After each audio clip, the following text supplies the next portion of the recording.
வணக்கம்.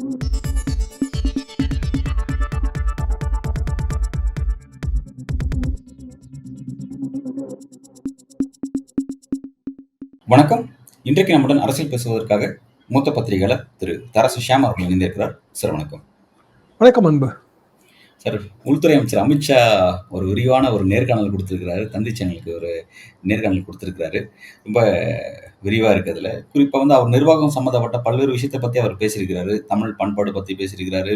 பிறகு நம்ம அந்த சைபர் கிரைம் இஷ்யூஸ், பிறகு நிறைய சப்ஜெக்ட்ஸ் பேசியிருக்கிறாரு. அது ஸ்பெசிஃபிக்கா அரசியல் பத்தி பேசின விஷயத்த பத்தி தான் இன்னைக்கு உங்ககிட்ட பேசணும்னு நினைக்கிறேன். அரசியலா ஃபர்ஸ்ட் என்ன சொல்றாருன்னா, 26 தேர்தல்ல என்டிஏ ஆட்சி அமைக்கும்.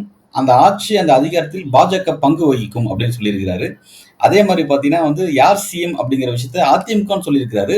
எஸ் ஆர் நோ கொஸ்டின் மாதிரி எடப்பாடின்னு ஏன் சொல்லாம போனாருன்னு தெரியல. ஓவராலா நீங்களும் அதை கவனிச்சிருப்பீங்க. எப்படி பாக்குறீங்க சார்? காலையிலிருந்து இந்த சர்ச்சை ஓடிக்கொண்டிருக்கிறது. இதுல முதல்ல கூட்டணிகள் அதோட வரலாறு நம்ம தமிழ்நாட்டில் தெரிஞ்சுக்கிடணும். பலரும் நினைக்கிற மாதிரி முதல் கூட்டணி 1967 கிடையாது, 1959. அது வந்து இதேதான், பொது எதிரியை வீழ்த்த வேண்டும் என்றால் அனைவரும் ஓரணியில் திகழ வேண்டும் சொன்னது வந்து பசுமன் தேவர். என்ன தேர்தல்னா மதுரை நகராட்சி.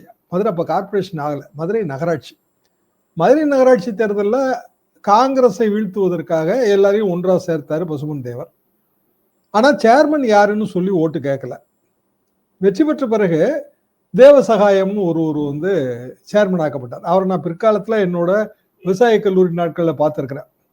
அவரே வந்து தேவர் சகாயம், நான் தேவ சகாயம் இல்லை தேவர் சகாயம்லாம் சொல்லுவார். ஆனா ஃபார்வர்ட் பிளாக்ல இருந்து யாரையும் சேர்மன் கேண்டிடேட் எல்லாம் ஆக்கல. ஒரு கூட்டு முயற்சி, காங்கிரஸ் வீழ்த்தப்பட்டது. அதுக்கு பிறகு பல வரலாறுகள் இருக்கு.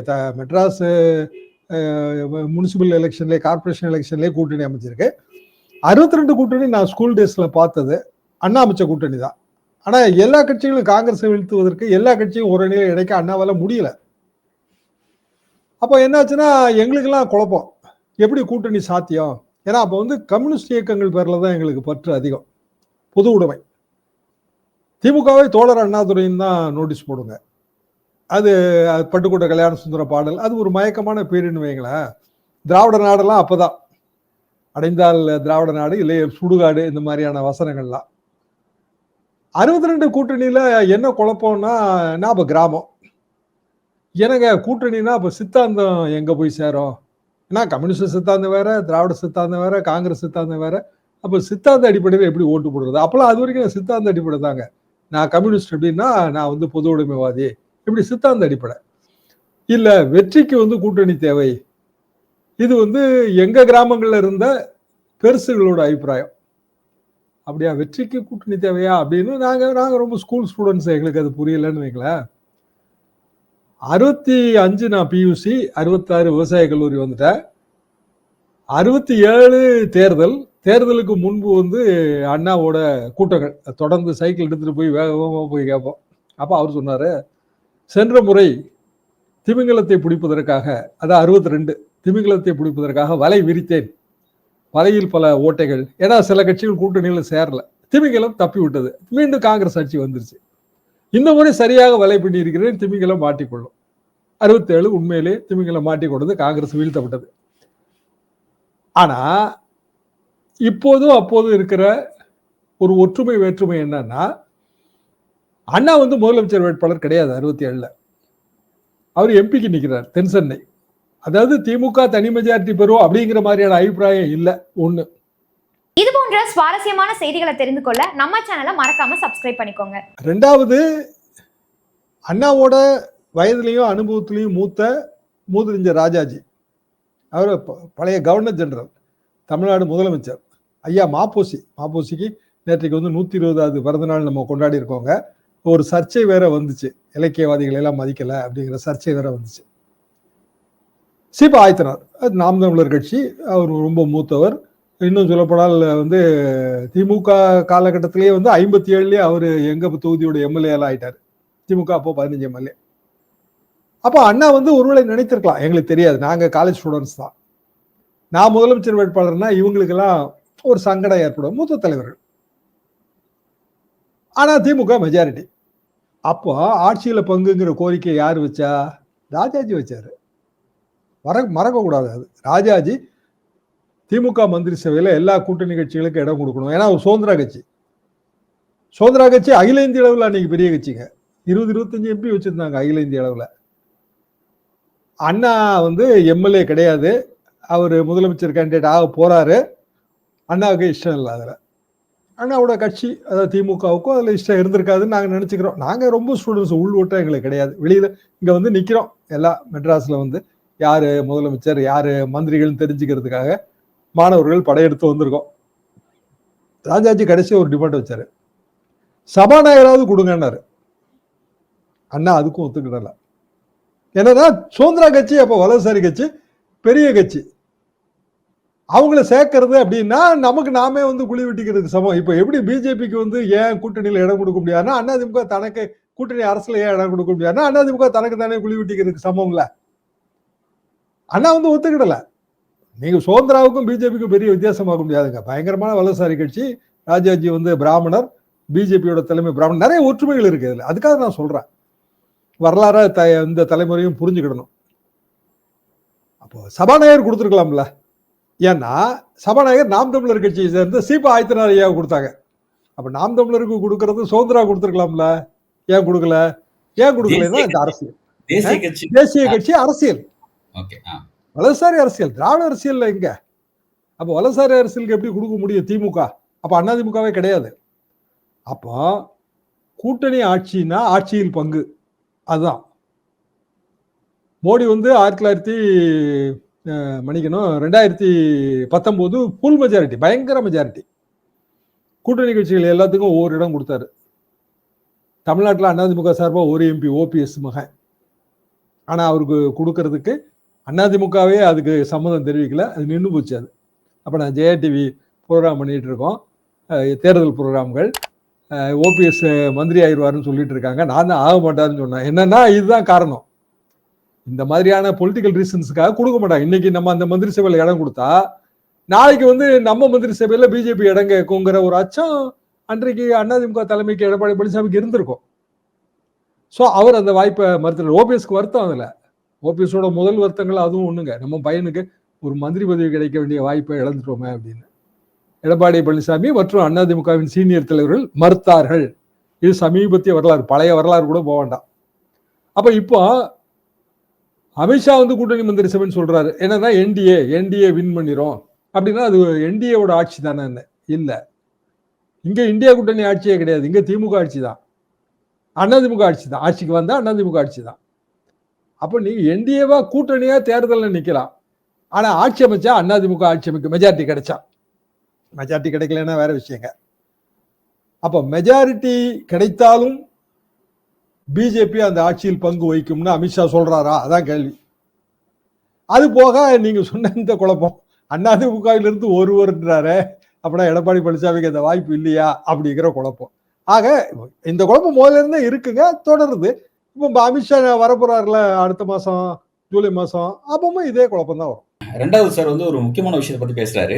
அதாவது தமிழ்நாட்டில் நீங்க ஆட்சி பிடிப்பீங்களான்னு ஒரு கேள்வி கேட்கப்படுது. அதுக்கு அவர் என்ன விளக்கம் கொடுக்குறாரு அப்படின்னா, தமிழக சட்டப்பேரவை தேர்தல் நோக்கி உங்களோட திட்டம் என்னன்னு கேட்கும் பொழுது, திமுக அரசின் தோல்விகளை நாங்கள் அம்பலப்படுத்துவோம், அதே மாதிரி பிரதமர் மோடியோட சாதனைகளை வந்து நாங்கள் வந்து கொண்டு போறோம் அப்படின்னு சொல்லி இருக்கிறாரு.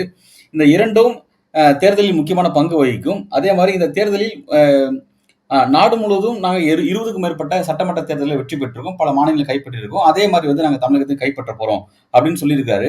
இந்த வியூகத்தை எப்படி பாக்குறீங்க? அதாவது திமுக தோல்வி ஓகே, பிரதமர் மோடியோட வெற்றினா அந்த மாதிரி வெற்றி பெறக்கூடிய விஷயங்கள் என்னங்க இருக்கு, அது எப்படி கொண்டு போவாங்க நீங்க பாக்குறீங்க? அதாவது அவங்க ஆல் இண்டியா லெவல்ல வந்து ஒன் கேண்டிடேட்டுங்கிறது அவங்களோட பாலிசிங்க. அது பிரதமர் மோடி. நாளைக்கு அமித்ஷா பிரதமர் ஆனார்னா பிரதமர் அமித்ஷா. அப்போ அகில இந்திய அளவில் ஒரு தலைமை, அந்த தலைமையை வந்து மாநிலத்துக்கும் கொண்டு வர்றது.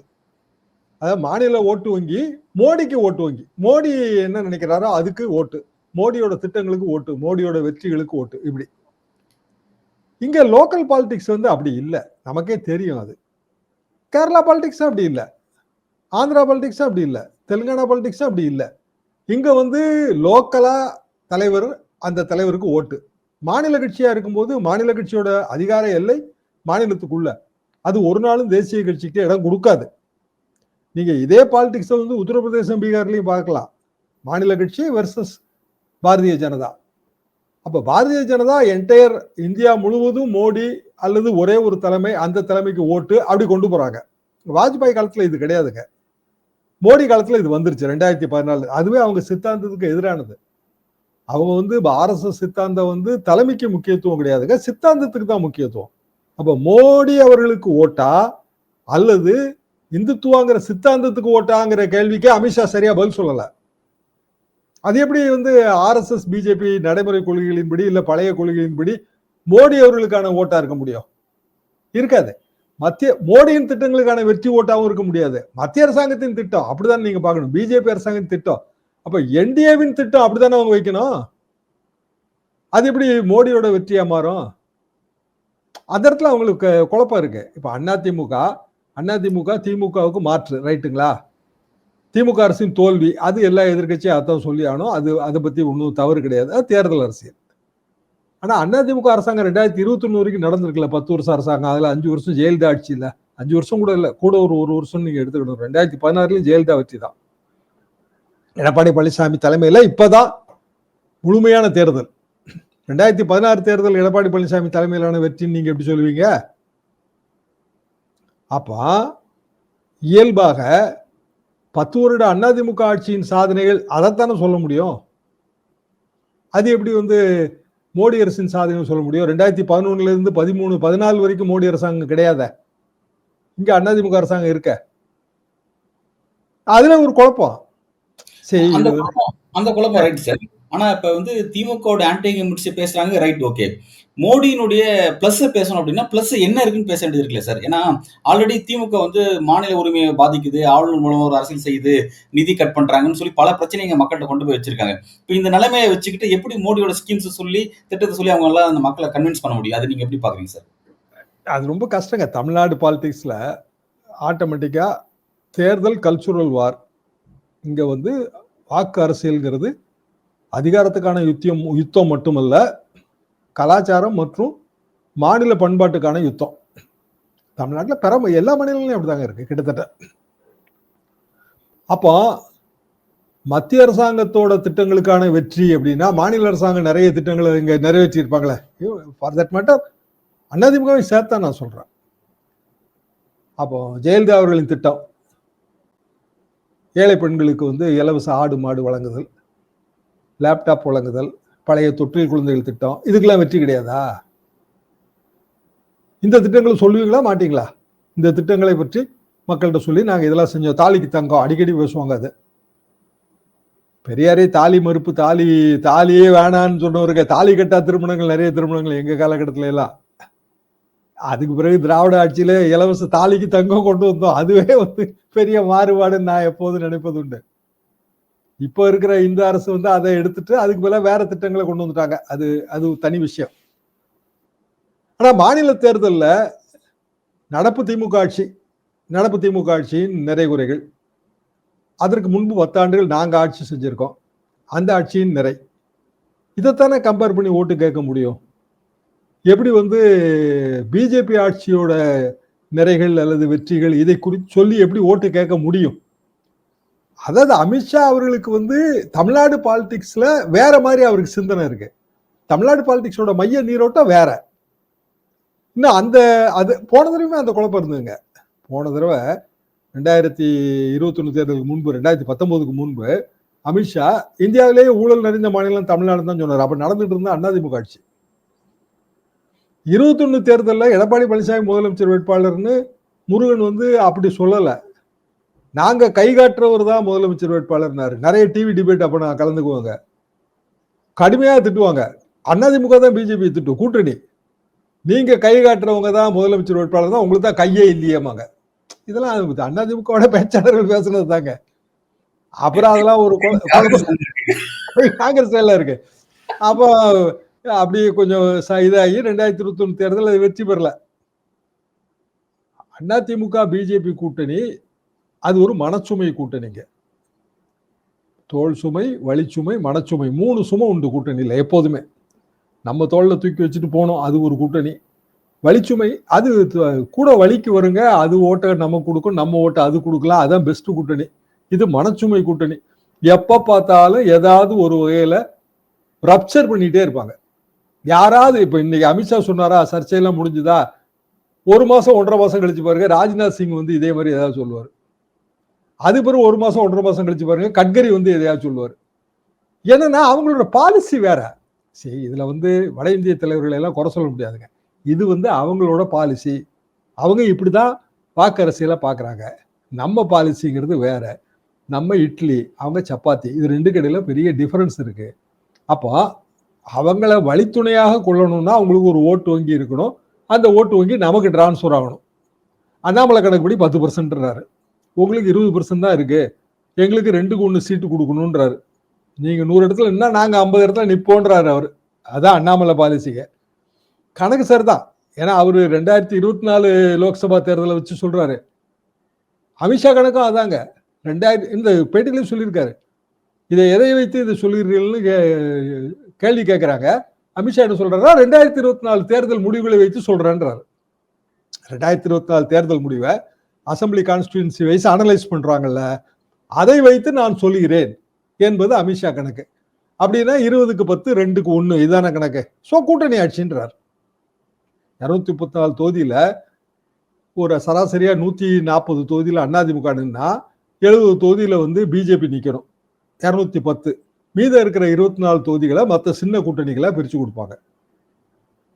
இதான் கணக்குங்க. ஏன்னா அந்த அதைத்தான் அமித்ஷாவும் சொல்றாரு மறைமுகமா. லோக்சபா தேர்தல் வச்சு நீங்க பாத்தீங்கன்னா அப்படித்தானே கணக்கு வரும். ஆனா லோக்சபா தேர்தல் வேற, சட்டமன்ற தேர்தல் வேற இல்லையா? அப்போ இன்னைக்கு புதிய தலைமுறை பேட்டியோட தமிழிசை அவர்கள் அதுக்கு ரொம்ப வக்காலத்து வாங்கினாங்க. என்னன்னா, அமித்ஷா பேசுனது நீங்க வரிக்கு வரி அர்த்தம் கண்டுபிடிக்கிறீங்க, அது தப்பு.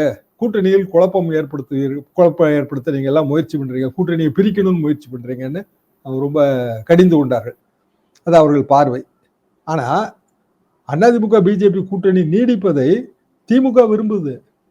அதான் அவங்களுக்கு வசதி. போலரைசேஷனுங்க. அப்போ எதிர்ப்பு ஓட்டு நமக்கு முழுமையா வரணும், இதுதான் கணக்கு. திமுக எதிர்ப்பு ஓட்டு முழுமையா வரணும், அதுதானே அவங்க சொல்றாங்க. திமுக எதிர்க்கிற கட்சிகள் எல்லாம் ஓரணியில திரளணும்னா என்ன அர்த்தம்? திமுக எதிர்ப்பு ஓட்டு முழுமையா வரணும். இது எந்த காலத்து கூட்டணி உத்தி?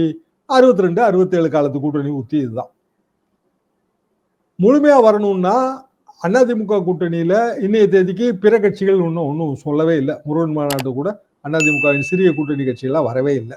என்னன்னா குழப்பம்தான். வந்தா என்னத்தையா ஒன்று சொல்லி வைப்பாங்க, அதுக்கு நம்ம வியாக்கியானம் கொடுத்துட்டு கிடக்கணும்.